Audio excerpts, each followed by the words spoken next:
प्रत्यक्ष शेती कशी करतात हे दाखोवपाक हांगा मोले हाडलेले आसा। भुरगीं आयज आमचे हांगा शेत रोयतली, रोवप म्हणजे कशें आनी कशें रोवप कितें करप हें तांकां सगळें कळपाक जाय।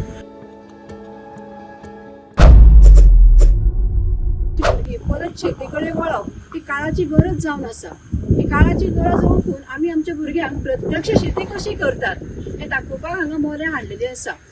भुरगीं आयज आमचे हांगा शेत रोयतली, रोवप म्हणजे कशें आनी कशें रोवप कितें करप हें तांकां सगळें कळपाक जाय। जेणे करून आयज तांकां जर हो अनुभव मेळ्ळो जाल्यार फुडें वचून आपलें करियर करपाक ते एक शेती म्हणून एक संद आपल्या मुखार दवरूं शकता आनी शेतीन तांकां इंट्रस्ट डेव्हलप जावं शकता। आमचो हो जो प्रोग्रेस आहा तो हांगाच रावचो ना, हेजे फुडें वचून आमी आमच्या शाळेन शेतकी खात्यांतले अधिकाऱ्याक हाडटली आनी ताजे कडल्यान आमी जाणून घेतली की शेती खातीर गव्हर्मेंटा कडल्यान कितें कितें स्कीम सबसिडीज अवेलेबल आसा हे आमी जाणून घेतली। आमी गव्हर्मेंट हायस्कूल शेळदपूर हायस्कूल सत्तरी हांगातले आमी सगळे स्टुडंट्स आनी टिचर्स हांगा आयज आमी शेतीचो एक्सपिरियन्स घेवन येयले। बॅगलेस डे ह्या एक्टिविटी अंतर्गत खंय तरी आमच्या मॅडमीच्या मनान येयले की भुरग्यांनी शेती ही पळोवची।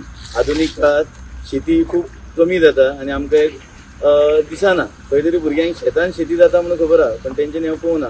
तो एक्सपिरियन्स घेवपाक आयज आमी हांगा मंदार खांडेपारकर यांच्या शेतान येयल्ले आसा।